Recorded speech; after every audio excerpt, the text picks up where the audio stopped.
Le projet USAID-ERA accompagne l'État du Sénégal pour la modernisation du secteur agricole. 5 projets bâtis sur la chaîne de valeur ont été retenus. Après 2 ans, les acteurs en symposium pour évaluer.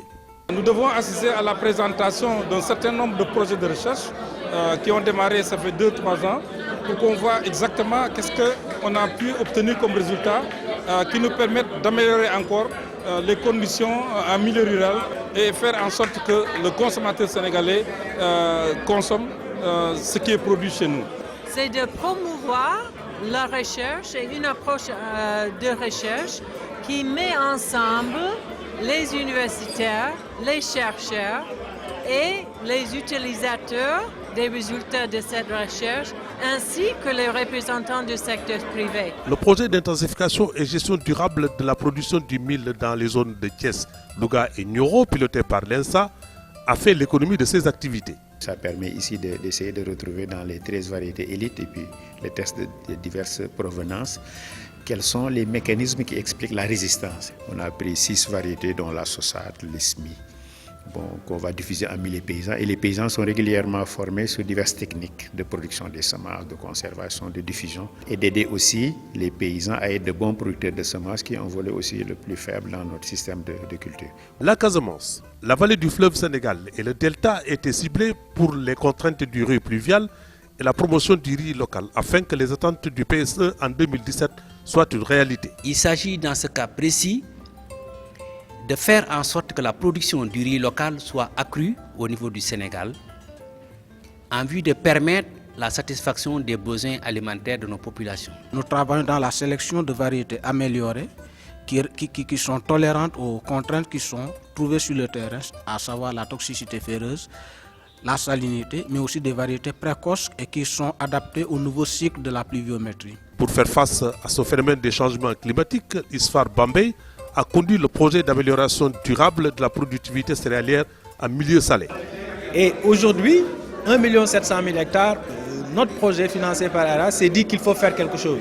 En faisant la promotion d'aménagements simples que les populations peuvent reprendre à leur compte et en utilisant des variétés qui peuvent venir en fait sur le sol salé, combiner les deux pour pouvoir assurer la productivité dans ces milieux qui sont hostiles. Deuxième pays exportateur du maïs doux, le Sénégal importe paradoxalement toute sa consommation. Un projet du maïs doux est confié à l'ITEA, qui conduit également le projet de développement de la farine instantanée à partir des céréales locales. Donc nous avons présenté essentiellement les premiers résultats que nous avons eus sur le plan agronomique, sur le plan de la caractérisation physique et de la caractérisation biochimique, et sur le plan aussi de la diffusion des résultats auprès des producteurs. C'est vraiment un paradigme nouveau en Afrique subsaharienne de produire des farines infantiles enrichies instantanées à base des produits locaux, donc des céréales locales et des oléagineuses et des produits de grande qualité nutritionnelle. Cette farine instantanée qui va beaucoup aider la population, les enfants, les femmes, parce que qui parle enfant parle de femmes.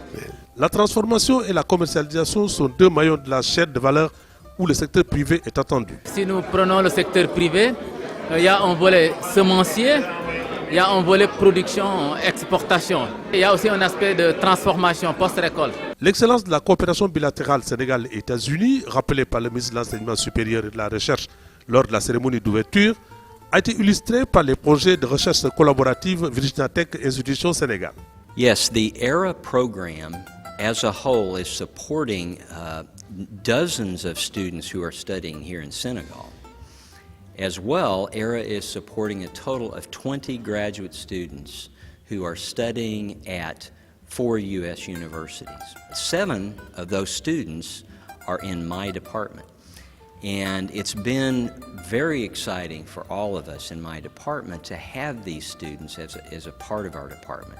Au niveau de Virginia Tech, j'apprends beaucoup de choses, non seulement sur la manière d'enseigner, mais aussi sur les sciences relatives à l'agriculture. L'USAID-ERA a apporté beaucoup de soutien au niveau des étudiants en donnant des bourses, en donnant aussi un soutien moral. Des producteurs capacités et soutenus ont dit toute leur satisfaction. Parce que depuis 2 ans, l'organisation qui avait d'aller acheter des semences à Bambey, à l'ISRA, n'a pas bougé.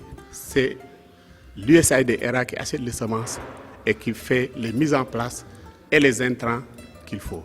En tant que productrice, USAID ERA nous appuie dans le cadre de la production de semenceries. Et ça, c'est en collaboration avec l'UGB, l'ISRA, la SAED et d'autres partenaires. Après 3 jours de travaux, un bilan satisfaisant. Parce que ce projet a permis d'avoir une participation plus d'une centaine de personnes. On a eu droit à 25 présentations. À peu près une vingtaine de posters ont été présentés dans tous les domaines du domaine agricole. Rappelons que le ministre qui n'a pas tari d'éloge à l'endroit du projet ERA USAID a annoncé plusieurs réformes conformes à l'esprit du projet.